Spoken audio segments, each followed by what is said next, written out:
आज हम बात करेंगे किताब the laws of human nature के बारे में, जिसे लिखा है रॉबर्ट ग्रीन ने। इस किताब में 18 जीवन को बदलने वाले नियमों को जानेंगे जो ह्यूमन नेचर को समझने में आपकी मदद करेंगे कि लोग जैसा करते हैं वैसा क्यों करते हैं और कैसे कॉशियस रहते हैं। तो चलिए शुरू करते हैं। तर्कहीनता, इरैशनैलिटी का नियम। पहला कानून फैसला लेने के हमारे भावनात्मक लगाव को बताता है। दुनिया को तर्क यानी लॉजिक के लेंस से देखने के बदले हमारा ध्यान खींचने वाली परेशानी की बेचैनी दिखाने के लिए हम भावनाओं की तरफ झुकते हैं। दुर्भाग्य से ये ऐसी चीज़ है जो विरासत में नहीं मिलती है। मानसिकता यानी माइंडसेट को ही ऐसा बनाया जा सकता है जिससे सबसे ज़्यादा असर पाया जा सके। आप इस बात से अनजान हैं कि आपकी भावनाएं आप पर कितनी गहराई से हावी होती हैं। लॉजिक में इसके असर को कम करने की क्षमता है। रिएक्ट करने के बजाय सोचने की, जो असल में हो रहा है उसके लिए दिमाग को खोलने की, बिल्कुल उससे उल्टा जैसा आप महसूस करते हैं। ये सहज रूप में नहीं आता है। ये वो शक्ति है जो हमें बढ़ानी पड़ती है। तर्क के रास्ते पर चलना शुरू करने के 3 कदम हैं। Recognise the biases. कुछ ऐसी चीज़ें हैं जिनका आपको पता होना चाहिए। Confirmation bias, conviction bias, appearance bias, group bias, blame bias और सुपीरियॉरिटी बायस। भड़काने वाले कारकों से सावधान रहें। बचपन के ट्रिगर पॉइंट्स, बचकानी जल्दबाजी और कैरेक्टर एक्शन से बाहर देखो। अचानक आने वाले फायदे और नुकसान, निराशावाद और आशावाद के साथ इनका मुकाबला करें। हम लक के रोल को कम आंकते हैं। बढ़ता हुआ दबाव, लोग प्रेशर में आकर अलग तरह से काम करते हैं। उत्तेजित करने वाले लोग, जो लोग आप में बहुत ज़्यादा भावनाओं को जगाते हैं, उनसे दूर रहें। ग्रुप का असर, बड़े ग्रुप से सावधान रहें और अपने खुद के बारे में सोचने की शक्ति को दबा कर रखें। रैशनल सेल्फ को बाहर लाने की रणनीतियाँ, खुद को ठीक से समझें, अपनी भावनाओं की जड़ तक जांच करें। जहाँ से वो शुरू हुए हैं वहाँ तक झांक कर देखें। अपनी प्रतिक्रिया समय यानी रिएक्शन टाइम बढ़ाएं। खुद को पीछे हटने के लिए तैयार करें। लोगों को वैसे समझें जैसे वो हैं। भावनात्मक बिंदु से बचें। सोच और भावनाओं का संतुलन बनाएं। संदेह और जिज्ञासा के बीच संतुलन बनाएं। तर्क से प्यार करें। खुद को ऐसे तैयार करने से शांति और क्लैरिटी मिलेगी। अहंकार का नियम, ये तो मानना पड़ेगा कि हम सब सेल्फ ऑब्सेस्ड तो हैं, कम से कम कुछ हद तक। अपना प्लान बताते हुए लोगों की रुकावट को कम करने के लिए आप खुद की तारीफ करने की कोशिश करते हैं। ऐसे लोगों पर भी ध्यान रखें जो पहले हमला बोल देते हैं और आपको अपने नाटक में खींचते हैं। ऐसे लोगों के छुपे हुए इरादों से सावधान रहें।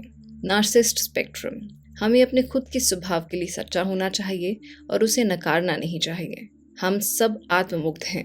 हमें अपनी सहानुभूति खुद बनानी पड़ेगी और उसके लिए हमें 4 स्किल्स बढ़ाने पड़ेंगे। एम्पैथेटिक रवैया, आप शुरुआत कर सकते हैं ये सोचकर कि आप कुछ नहीं जानते हैं। दूसरे लोगों के नज़रिए को जानने के लिए उत्सुक रहना सीखें। विसरल एम्पैथी, मूड्स पर ध्यान दें जो बॉडी लैंग्वेज और आवाज़ की टोन से चलते हैं। लोगों की तरह बर्ताव करने से भी सहानुभूति मिल सकती है। एनालिटिक सहानुभूति, जिन लोगों को आप समझना चाह रहे हैं उनके शुरुआती दिनों के बारे में जानकारी जमा करें और उनके माँ बाप और भाई बहन से रिश्तों के बारे में जानें। सहानुभूतिपूर्ण कौशल, इस कौशल के लिए एक बात याद रखनी है, जितनी तेज़ी से आप लोगों से मिलेंगे उतना ही आप बेहतर होंगे और जितने तरह के लोगों से आप मिलेंगे आपका कौशल उतना ही बहुमुखी यानी वर्सेटाइल बनेगा। भूमिका निभाने का नियम, आपको ये बताने के लिए किसी की भी ज़रूरत नहीं है कि लोग हर अवसर पर अलग नकाब पहनते हैं। हालांकि वो अक्सर अपने असली इरादों को अपने चेहरे की अभिव्यक्ति यानी फेशियल एक्सप्रेशन, शरीर मुद्रा यानी बॉडी पोस्चर, घबराहट इशारों यानी नर्वस जेस्चर जैसी चीज़ों से दिखाते हैं।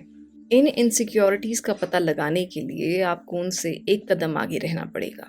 इम्प्रेशन मैनेजमेंट की कला, आत्मविश्वास बढ़ाएं, मुस्कुराएं और जिन लोगों से आप मिलते हैं उनकी तरह बने। सीखें कि खुद को सही इमोशनल मूड में कैसे डालना है। खुद को लोगों के स्टाइल और टेस्ट के मुताबिक ढालें। अपनी फर्स्ट अपीयरेंस पर ध्यान दें। अपने दिखावे का पता चलने ना दें। खुद को प्रगतिशील, सहनशील और खुले दिमाग वाला दिखाएं। कंपल्सिव बिहेवियर का नियम, असल में लोगों के किरदार को समझना मुश्किल है। इसको अगर सही से समझेंगे तो लोग अपनी पूरी जिंदगी एक ही राग अलापते रहेंगे। आपको इसे अपने दिमाग में सहन करना पड़ेगा और ऐसे लोगों से लगाव बढ़ाना पड़ेगा जो ताकत और साहस दिखाते हैं। अपने नेगेटिव पैटर्न से सावधान रहने से आप बुरे लोगों से दूर रहेंगे। अगर आप इसका पालन करेंगे तो ये नियम आपको बेहतर बनाएगा। लोगों को जोड़ने और उनके साथ काम करने के लिए चुनते वक्त उनकी प्रतिष्ठा, रेपुटेशन या जो इमेज वो दिखाना चाहते हैं उससे मोहित ना हों, बल्कि खुद को उनकी गहराई तक देखने के लिए ट्रेन करें और उनका चरित्र देखें। उनकी मुसीबत से निपटने, लोगों के साथ काम करने और धैर्य और सीखने की क्षमता को समझें। मजबूत चरित्र का एक आदमी सोने की तरह है, दुर्लभ यानी रेयर, पर अमूल्य यानी प्राइसलेस। खुद को अनुकूल बनाते हैं, सीखते हैं और खुद को बेहतर बनाते हैं। लोभ का नियम, यह अजीब है पर सच है। ये दिखाता है कि इंसान अपने हाथ से फिसलती हुई चीज को पाने के लिए क्यों झुकता है। आप इस गति को अपने आसपास एक रहस्यमय आभा बनाने और उस स्थिति का फायदा ले सकते हैं। एक रोल मॉडल बनने और इज्जत पाने का बेहतर तरीका है। लोग अनजान चीज़ों को जानना बेहद पसंद करते हैं और इन नियमों से खेलने से आपको फ़ायदा मिल सकता है। हाजिरी और गैर हाजिरी का हम पर गहरा असर पड़ता है। बहुत ज़्यादा हाजिर होना घुटन बनता है और थोड़ी गैर हाजिरी हमारी रुचि को बढ़ाता है। हम हमेशा उसे पाने की कोशिश करते हैं जो हमारे पास नहीं है। अपने आसपास थोड़ा रहस्य बनाएं। स्ट्रेटेजिक एब्सेंस का इस्तेमाल करें ताकि लोग आपकी वापसी चाहें और आप जैसा बनना चाहें।